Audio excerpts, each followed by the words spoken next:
Hello भाई, राम राम सब ने। आज हम जो प्रीवियस ईयर क्वेश्चन पेपर कर रहे थे उसका सेट नंबर 33 है और ये वन विभाग डिप्टी रेंजर का हुआ था 2017 में।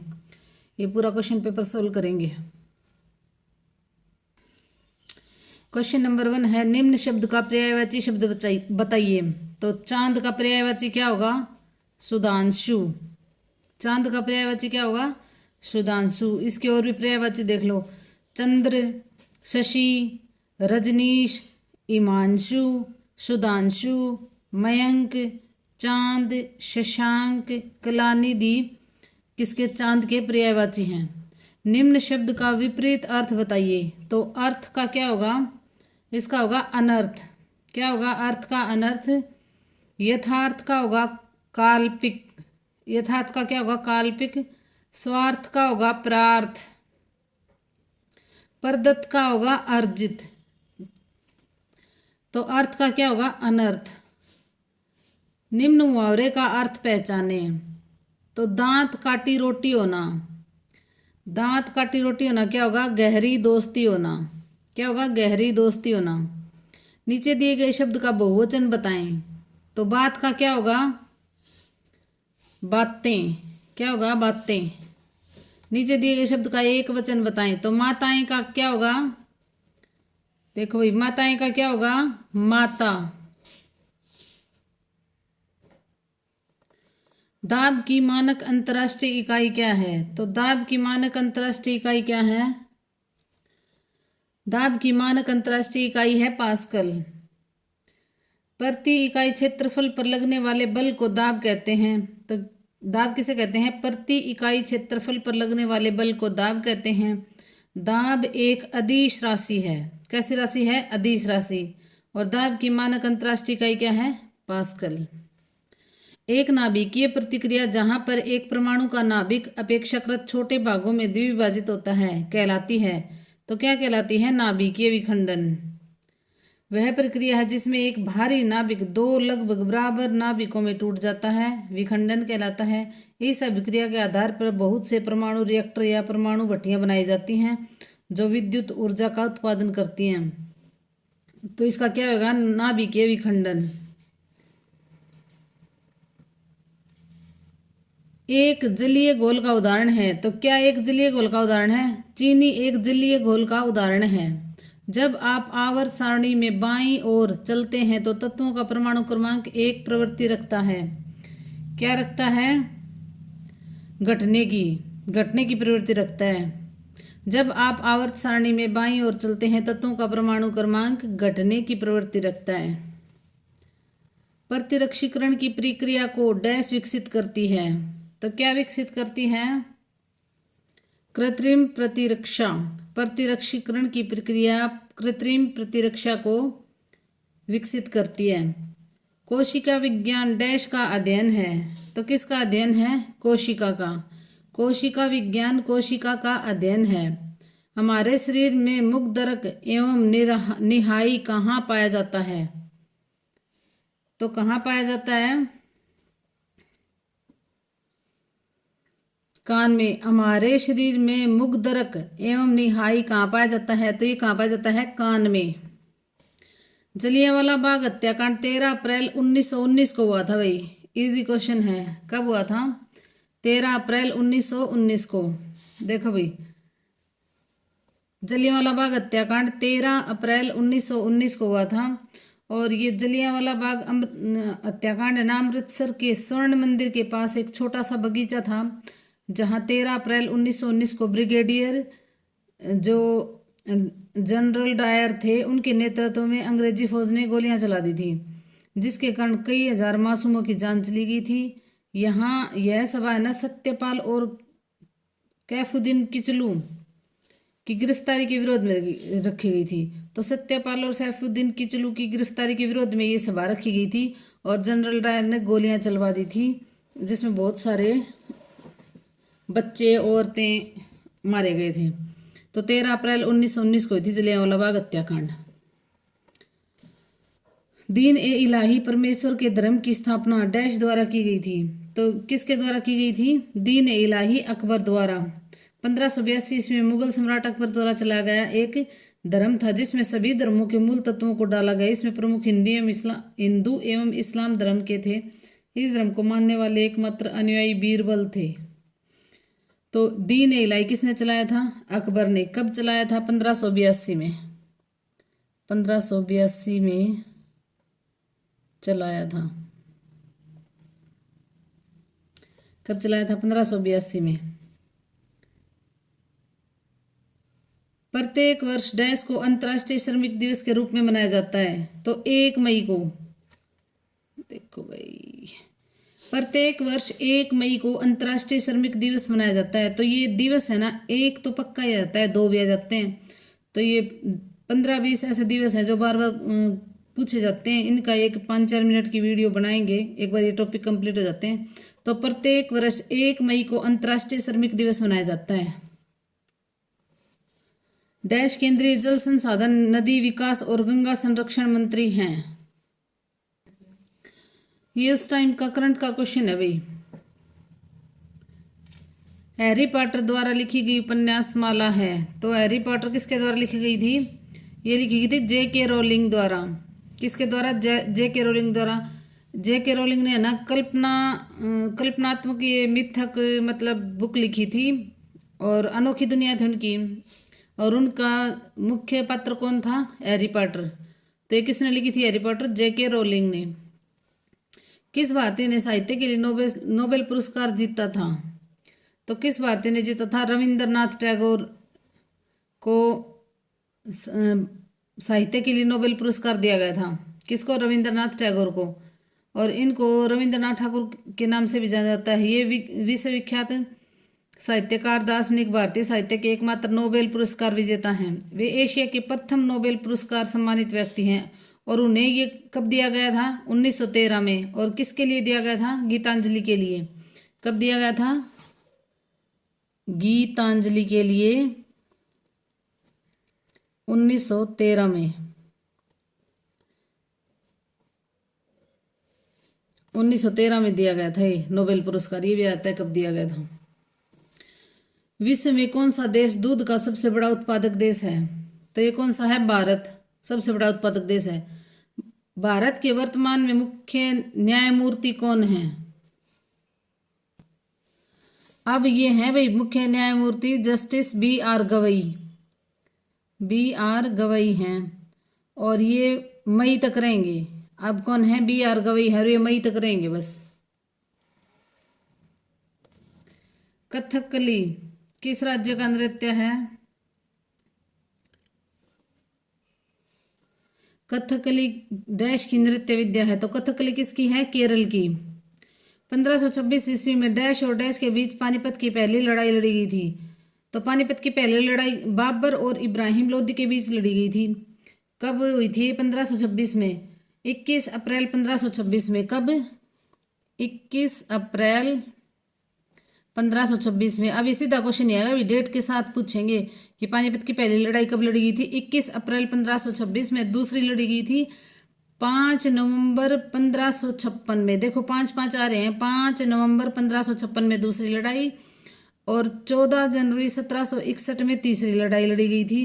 तो ये 1526 में बाबर और इब्राहिम लोदी के बीच पानीपत की पहली लड़ाई लड़ी गई थी। और इस युद्ध में ना, इस लड़ाई में पहली बार बारूद, आग्नेयास्त्रों और मैदानी तोपखाने की लड़ाई, मतलब तोपखाना और बारूद का पहली बार इस लड़ाई में उपयोग हुआ था। सुल्तान इब्राहिम लोदी की एक बड़ी सेना को युद्ध में परास्त किया था। किसने? अफगान शासक बाबर। तो बाबर क्या थे? बाबर अफगान थे भाई, अफगान। ये क्वेश्चन आ जाता है कि बाबर क्या थे? अफगानी थे। बाबर क्या थे? अफगानी थे। तो बाबर और इब्राहिम लोदी के बीच हुई थी पानीपत की पहली लड़ाई 21 अप्रैल 1526 को। हरियाणा की राजधानी है। तो हरियाणा की राजधानी क्या है भाई? चंडीगढ़ है। बहुत इजी क्वेश्चन है। राजा हर्षवर्धन के पुत्र थे। तो कौन थे? राजा हर्षवर्धन किसके पुत्र थे? प्रभाकर वर्धन के। देखो ये प्रभाकर वर्धन के 3 बच्चे थे। एक तो 2 लड़के, 1 लड़की। लड़की थी राजश्री। ये टॉपिक मैंने अच्छी तरह से करवा रखा है, वहां जाके देख लेना। बिल्कुल स्टोरी की तरह समझा रखा है, आपको बिल्कुल समझ में आ जाएगा। तो राजा हर्षवर्धन किसके पुत्र थे? प्रभाकर वर्धन के। हरियाणा राज्य की स्थापना कब की गई थी? तो 1 नवंबर 1966 को। हरियाणा राज्य की स्थापना कब हुई थी? 1 नवंबर 1966 को। इसे भाषाई आधार पर पूर्वी पंजाब से नए राज्य के रूप में बनाया गया था। इस शब्द का अर्थ है भगवान का निवास, और यह भारत का 17वां राज्य बना था। कौन सा राज्य बना था? 17वां राज्य, 1 नवंबर 1966 को। और 34% हिस्सा मिला था पंजाब का, 34%।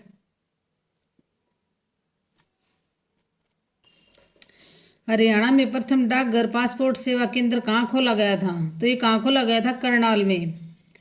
हरियाणा के मुख्यमंत्री मनोहर लाल खट्टर ने विदेश मामलों के मंत्रालय और डाक विभाग के संयुक्त उपक्रम में प्रदेश के पहले डाकघर पासपोर्ट सेवा केंद्र का उद्घाटन किया था। उन्होंने यह घोषणा करनाल से की थी। तो किस किस के संयुक्त उसे देखो भाई, विदेश मामलों के मंत्रालय और डाक विभाग के संयुक्त उपक्रम से कहाँ खोला था? मतलब कहाँ खोला गया था? करनाल में। कौन सा शहर हर्षवर्धन की राजधानी था? तो कौन सा शहर था हर्षवर्धन की राजधानी? ये था थानेसर। उसके साम्राज्य की राजधानी था हर्षवर्धन की। दंगल फिल्म में महावीर सिंह फोगाट का चरित्र किसने निभाया था? तो किसने निभाया था? आमिर खान ने दंगल फिल्म में महावीर सिंह फोगाट का चरित्र। हरियाणा में कुल कितने लोकसभा निर्वाचन क्षेत्र हैं? तो लोकसभा के कितने हैं? 10। राज्यसभा के कितने हैं? 5। और टोटल संसदीय सीट पूछे ना तो है 15।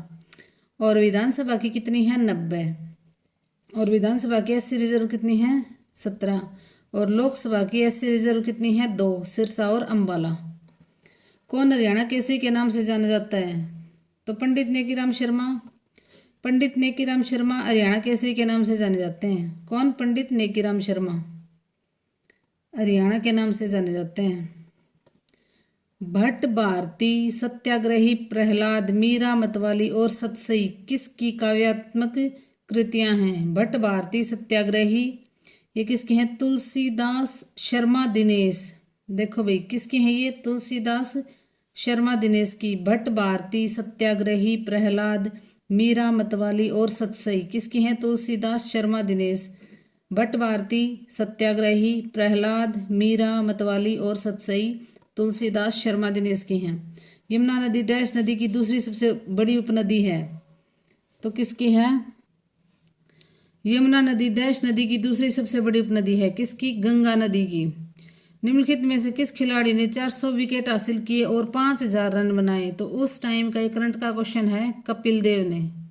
नहीं भी उस टाइम का नहीं, ये तो पहले का है, ये आगे भी पूछ सकते हैं। किस खिलाड़ी ने 400 विकेट हासिल किए और 5000 रन बनाए? तो किसने? कपिल देव ने। ये क्वेश्चन दोबारा भी रिपीट हो सकता है। और कपिल देव की कप्तानी में 1983 में क्रिकेट विश्व कप खेला गया था, और ये कपिल देव उस टाइम पे कैप्टन थे जिसमें भारत ने विश्व कप जीता था। तो कब? 1983 में क्रिकेट विश्व कप भारत ने जीता था, और कैप्टन कौन थे? कपिल देव।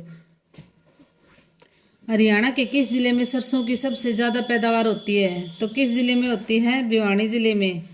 इनमें से क्या आएगा? भिवानी। अगर भिवानी नहीं होगा तो फिर महेंद्रगढ़ आएगा भाई। अगर भिवानी ऑप्शन में नहीं है तो महेंद्रगढ़ है, तो महेंद्रगढ़। और इनमें से सबसे ज़्यादा सरसों की पैदावार भिवानी में होती है। राष्ट्रीय डेयरी अनुसंधान संस्थान है तो कहाँ है? राष्ट्रीय डेयरी अनुसंधान संस्थान है करनाल में। देखो ये 1923 में कहाँ था? ये बेंगलुरु में था। और 1955 में कहाँ लिया थे? करनाल में, NDRI। तो ये बताया था भाई हरियाणा वाली ND है, इसलिए कहाँ लिया है? करनाल में। कब लिया है? 1955 में। 1955 में लेके आए थे। बनवाली किस जिले में स्थित है जहाँ सिंधु घाटी सभ्यता के साक्ष्य पाए गए थे? बनवाली किस जिले में स्थित है जहाँ सिंधु घाटी सभ्यता के साक्ष्य पाए गए थे? तो ये है फतेहाबाद में। बनावली फतेहाबाद में है जहाँ सिंधु घाटी सभ्यता के साक्ष्य पाए गए थे। हरियाणा के वर्तमान राज्यपाल कौन है? तो हरियाणा के वर्तमान राज्यपाल हैं, अब है बंडारू दत्तात्रेय।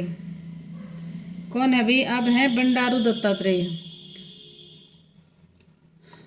इंडियन नेशनल लोकदल का नेता कौन है? तो ये कौन है? ओम प्रकाश चौटाला। इंडियन नेशनल लोकदल के कौन है? ओम प्रकाश चौटाला। हरियाणा की सरकारी भाषा है? तो हरियाणा की सरकारी भाषा क्या है? हिंदी। निम्नलिखित में कौन सी नदी हरियाणा से नहीं बहती? तो कौन सी नदी नहीं बहती? गोमती नदी हरियाणा से नहीं बहती। भिंडावास वन्य जीव और पक्षी अभ्यारण्य हरियाणा के किस जिले में स्थित है? तो ये है झज्जर जिले में। किस जिले में है भिंडावास? झज्जर जिले में है। पक्षी अभ्यारण्य है। यह करीब 1074 एकड़ भूभाग पर फैला हुआ है। यहाँ एक खूबसूरत झील है, खूबसूरत झील के लिए फेमस है। और यहाँ प्रवासी पक्षी बहुत ज़्यादा आते हैं। लगभग 250 प्रजातियाँ विश्व के जो पक्षी हैं 250 प्रजातियाँ आती हैं यहाँ पे। तो भिंडावास वन्य जीव और पक्षी अभ्यारण्य कहाँ है? झज्जर में। डैश को हरियाणा का 22वां जिला घोषित किया गया है। तो किसको, कौन सा जिला बना है 22वां? चरखी दादरी। हरियाणा में डैश सबसे पुराना ऑल इंडिया रेडियो है। तो कौन सा है? हरियाणा में डैश सबसे पुराना ऑल इंडिया रेडियो है। तो कहाँ है? रोहतक में। देखो भाई रोहतक में है। और इसकी स्थापना कब हुई थी? 8 मई 1976 को। कब हुई थी? 8 मई 1976 को। रोहतक में जो ऑल इंडिया रेडियो है उसकी स्थापना कब हुई थी? 8 मई 1976 को। रोहतक वाली कब हुई थी ऑल इंडिया रेडियो की? 8 मई 1976 को। और दूसरा बना था कुरुक्षेत्र में और तीसरा बना था हिसार में। हरियाणवी भाषा की पहली फिल्म थी। तो हरियाणवी भाषा की पहली फिल्म कौन सी थी? धरती, जो 1968 में रिलीज हुई थी। और ये शॉर्ट फिल्म थी। और जबकि हरफुल सिंह जाट जुलानी 1970 में प्रकाशित हुई थी। हालांकि विशुद्ध रूप से बनी हरियाणवी फिल्म कौन सी थी? हरफुल सिंह जाट जुलानी। लेकिन धरती सबसे पहली फिल्म बनी थी हरियाणा की 1968 में। और ये शॉर्ट फिल्म थी। और दूसरी बनी थी हरफुल सिंह जाट जुलानी 1970 में। वैशाखी त्योहार डैश के महीने में मनाया जाता है? तो वैशाखी त्योहार अप्रैल के महीने में मनाया जाता है। सामान्यतः लूर नृत्य डैश त्योहार में किया जाता है? तो कब किया जाता है? होली के त्योहार में। लूर नृत्य कब किया जाता है? होली के त्योहार में। डैश पशु उत्तक तंत्र का एक भाग नहीं है? तो क्या नहीं है? संवहनी। पशु उत्तक तंत्र का एक भाग नहीं है। छोटे बच्चों के पोषण के लिए डैश ग्रंथियों की उपस्थिति स्तनधारी वर्ग के प्राणियों की एक विशिष्ट विशेषता है। तो क्या है? स्तन पोषण के लिए स्तन ग्रंथियों की उपस्थिति स्तनधारी वर्ग के प्राणियों की एक विशिष्ट विशेषता है। डीएनए का पूरा नाम क्या है? तो डीएनए का पूरा नाम क्या है? Deoxyribonucleic acid. Deoxyribonucleic acid DNA की फुल फॉर्म है डीऑक्सीराइबोन्यूक्लिक एसिड। डैश को किसानों का मित्र कहा जाता है? तो किसको किसानों का मित्र कहा जाता है? केंचुए को। किसको? केंचुए को किसानों का मित्र कहा जाता है। जंतु जगत का सबसे बड़ा समूह जिसमें कीड़े मकोड़े भी शामिल हैं, तो क्या होगा? ये होगा आर्थ्रोपोडा। क्या होगा? सबसे बड़ा आर्थ्रोपोडा प्राणी जगत का सबसे बड़ा संघ है। पृथ्वी पर आर्थ्रोपोडा की लगभग 2/3 जातियां हैं। इनमें कीट भी सम्मिलित है। इनका शरीर सिर, वक्ष और उदर में बटा रहता है। शरीर के चारों ओर एक खोल जैसी संरचना बनी होती है। तिलचट्टा, मच्छर, मक्खी, झींगा, केकड़ा आदि इसी संघ के प्रमुख जंतु हैं। जिस प्रक्रिया द्वारा स्थलीय पौधों में वाष्पीकरण के माध्यम से पत्तियों से जल वाष्पीकृत होकर वायुमंडल में चला जाता है, ये थोड़ा आराम से पढ़ लेना भाई, उस प्रक्रिया को क्या कहा जाता है? तो उस प्रक्रिया को कहा जाता है स्वेदन। क्या कहा जाता है? स्वेदन। उस प्रक्रिया को स्वेदन कहा जाता है। पादप कोशिका एक कोशिका झिल्ली और एक डैश से घिरी रहती है। तो किससे घिरी रहती है ये? सेल वॉल या कोशिका भित्ति से। किससे? सेल वॉल या कोशिका भित्ति से। डैश पौधों में जटिल स्थायी उत्तक का एक उदाहरण है। तो क्या है? फ्लोएम।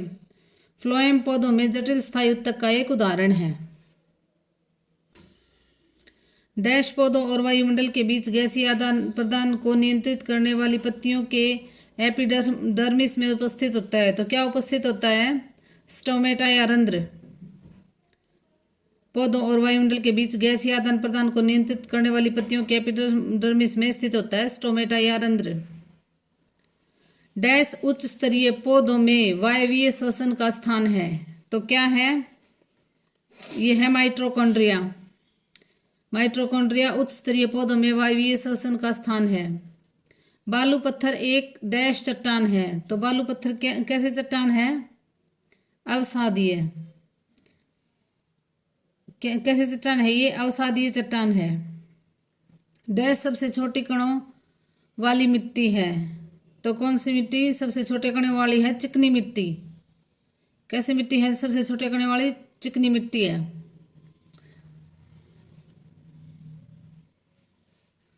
भूपटल कई टुकड़ों में बटा हुआ है जिन्हें डैश कहते हैं। तो क्या कहते हैं? स्लेट या पट।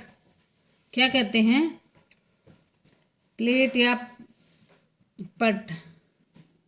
एक लेवलर या शाफ्ट बनाने के लिए आमतौर पर इनमें से किस चीज का उपयोग किया जाता है? तो किस चीज का उपयोग किया जाता है? बांस की छड़ी का। थियरर का उपयोग क्या करने के लिए किया जाता है? तो थियरर का उपयोग क्या करने के लिए किया जाता है? ऊन निकालने के लिए। विंड विनोइंग या फटकना क्या है? विंड विनोइंग या फटकना क्या है? तो ये है अनाज को भूसे से अलग करने की एक प्रक्रिया। विंड विनोइंग या फटकना क्या है? अनाज को भूसे से अलग करने की एक प्रक्रिया। ये निम्न का मिलान कीजिए। तो फसलों का आवर्तन। तो फसलों का आवर्तन क्या होगा? ये होगा सिलसिलेवार तरीके से खेत में अलग अलग प्रकार की फसलें उगाने की प्रक्रिया। फसलों की खेती। फसलों की खेती क्या होगा? उपजाऊ जमीन पर फसल उगाने की प्रक्रिया। फसलों की खेती क्या होगा? उपजाऊ जमीन पर फसल उगाने की प्रक्रिया। फसलों का उत्पादन। तो फसलों का उत्पादन क्या होगा? भोजन के रूप में उपयोग की जा सकने वाली फसल उगाने की प्रक्रिया। फसलों का संरक्षण। तो फसलों का संरक्षण क्या होगा?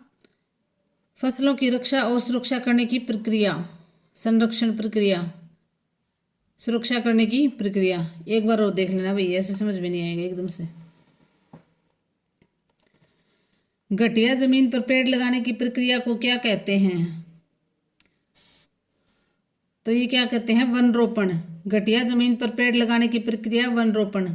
गुजरात में स्थित गिर का जंगल डैश है। तो ये क्या है? एक राष्ट्रीय उद्यान और एक वन्य जीव अभ्यारण्य दोनों हैं। एक राष्ट्रीय उद्यान भी है गुजरात में स्थित गिर का जंगल, और एक वन्य जीव अभ्यारण्य दोनों हैं ये। भारत में उष्णकटिबंधीय वर्षावन डैश में पाए जाते हैं। तो ये कहाँ पाए जाते हैं? अंडमान व निकोबार में। भारत में उष्णकटिबंधीय वर्षावन कहाँ पाए जाते हैं? इनमें से अंडमान और निकोबार में। निम्न का मिलान कीजिए। उष्णकटिबंधीय और ये वनों के प्रकार और ये हैं, इनका मिलान करना है। तो उष्णकटिबंधीय वन कहाँ पाए जाते हैं? भूमध्य रेखा के निकट। उष्णकटिबंधीय वन कहाँ पाए जाते हैं? भूमध्य रेखा के निकट। और भूमध्य वन कहाँ पाए जाते हैं? समशीतोष्ण क्षेत्र के दक्षिण में। कहाँ पाए जाते हैं? भूमध्य वन समशीतोष्ण क्षेत्र के दक्षिण में। उष्णकटिबंधीय तो भूमध्य रेखा के निकट, और भूमध्य वन समशीतोष्ण क्षेत्र के दक्षिण में। देखो भैया, भारत में उष्णकटिबंधीय वर्षावन कहाँ पाए जाते हैं? तो ये अंडमान निकोबार में पाए जाते हैं। और अब ये मिलान करना है। तो उष्णकटिबंधीय वन भूमध्य रेखा के निकट स्थित होते हैं। भूमध्य वन समशीतोष्ण क्षेत्र के दक्षिण में। शंकुधारी वन कहाँ पाए जाते हैं? ध्रुवों के निकट। और उत्तरी वन कहाँ पाए जाते हैं? उत्तरी गोलार्ध में। तो ये भी मिलान करने भी। लाल किताब, तो ये क्या होगा? लुप्त प्राय प्रजातियां। लाल किताब में क्या लिखा जाएगा? जो लुप्त प्राय प्रजातियां हैं उनके बारे में। शौर्या पर विफोलिया वन। शौर्या पर विफोलिया वन कहाँ पाए जाएंगे? ये पाए जाएंगे डिप्टेरोकार्प वृक्ष। देखो भैया, अजीब सा ही नाम है ना। तो डिप्टेरोकार्प वृक्ष। सक्लेरोफिल्स कहाँ पाए जाएंगे? भूमध्य वन। कहाँ? भूमध्य वन। गैप डायनामिक्स, तो गैप डायनामिक्स कहाँ पाए जाएंगे? समशीतोष्ण उष्णकटिबंधीय। कहाँ? समशीतोष्ण उष्णकटिबंधीय। समशीतोष्ण उष्णकटिबंधीय में पाए जाएंगे। इनमें से कौन औद्योगिक या रासायनिक प्रदूषण से संबंधित नहीं है? तो कौन नहीं है? प्रोटोजोआ संदूषण। कौन औद्योगिक या रासायनिक प्रदूषण से संबंधित नहीं है? प्रोटोजोआ संदूषण। धान के खेतों से मुख्य रूप से निम्नलिखित में से कौन सा ग्रीन हाउस गैस उत्पन्न होता है? तो कौन सा होता है? मीथेन। धान के खेतों से कौन सी गैस का उत्पन्न होता है? मीथेन का। परमाणु अपशिष्टों से उत्पन्न होने वाले उच्च ऊर्जा विकिरण के कारण डैश हो सकता है। तो क्या हो सकता है? ल्यूकेमिया। परमाणु अपशिष्ट से उत्पन्न होने वाले उच्च ऊर्जा विकिरण के कारण ल्यूकेमिया हो सकता है। प्रदूषित जल में आयरन और मैग्नीज निकालने में निम्नलिखित में से कौन सा तरीका प्रभावी नहीं है? तो कौन सा तरीका प्रभावी नहीं है? ये देखो भाई, इसके ऑप्शन ऊपर हैं। तो ये होगा क्लोरीनीकरण। क्या होगा? क्लोरीनीकरण। समतापमंडल में मौजूद ओजोन किसे फिल्टर करता है? तो किसे फिल्टर करता है? यूवीबी को। किसे फिल्टर करता है? यूवीबी को। डैश एक ऐसी प्रजाति का वर्णन करने के लिए उपयोग किया जाने वाला शब्द है जिनकी संख्या तेजी से घटती जा रही है और जो पृथ्वी पर से पूरी तरह गायब हो सकते हैं। तो किसकी? लुप्त प्राय। क्या लुप्त प्राय आएगा? हवा, जमीन या पानी के माध्यम से सजीवों के लिए समस्या पैदा करने वाले हानिकारक पदार्थ को डैश कहा जाता है। तो क्या कहा जाता है? प्रदूषक। हमारे पृथ्वी ग्रह के फेफड़े कहलाते हैं। तो क्या कहलाते हैं? वन हमारे पृथ्वी ग्रह के फेफड़े कहलाते हैं। निम्नलिखित में से कौन सा कचरा प्रबंधन के 4R का हिस्सा नहीं है? तो 4R का हिस्सा कौन सा नहीं है? देखो भाई, उत्तर दें। ये तो 4R का नहीं है। इसमें 4R में क्या आएगा? ट्रांसपोर्ट, प्रोसेसिंग, रिसाइकलिंग और वेस्ट। ट्रांसपोर्ट, प्रोसेसिंग, रिसाइकलिंग और वेस्ट। क्या क्या आएगा? देखो भाई, ट्रांसपोर्ट, PROC, प्रोसेसिंग, रिसाइकलिंग और वेस्ट, ये आएंगे 4R में। तो ये 4R में आएंगे ट्रांसपोर्ट, प्रोसेसिंग, रिसाइकलिंग और वेस्ट।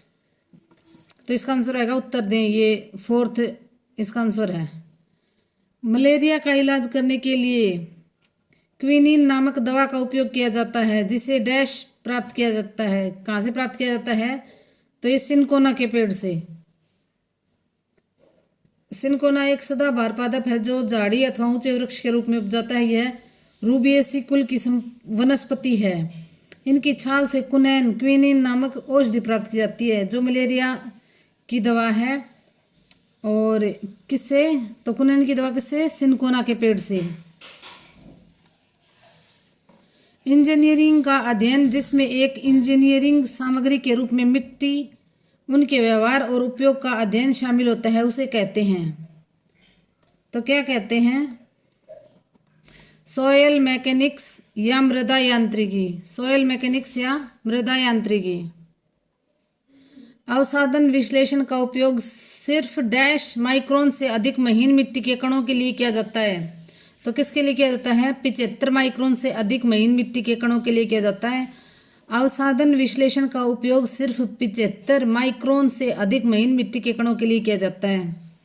तो डैश का मिलान करें। चिकनी मिट्टी, देखो भाई, चिकनी मिट्टी होगा, चिकनी मिट्टी का होगा ये 10 की पावर 7, 10 की पावर 9 तक। और ये कंकड़ीली मिट्टी, कंकड़ीली मिट्टी का क्या होगा? ये होगा 10 डिग्री। बारीक बलुई मिट्टी, तो ये होगा 10 से 2 और 5 बारीक बलुई मिट्टी। और गादबरी मिट्टी होगा, गादबरी मिट्टी का होगा 1st। ये देख लेना भाई। तो धन्यवाद भाई, लाइक शेयर और सब्सक्राइब करना। और ये जो प्रीवियस ईयर क्वेश्चन पेपर है ये जल्दी से जल्दी पूरी करवाने की कोशिश करेंगे। धन्यवाद।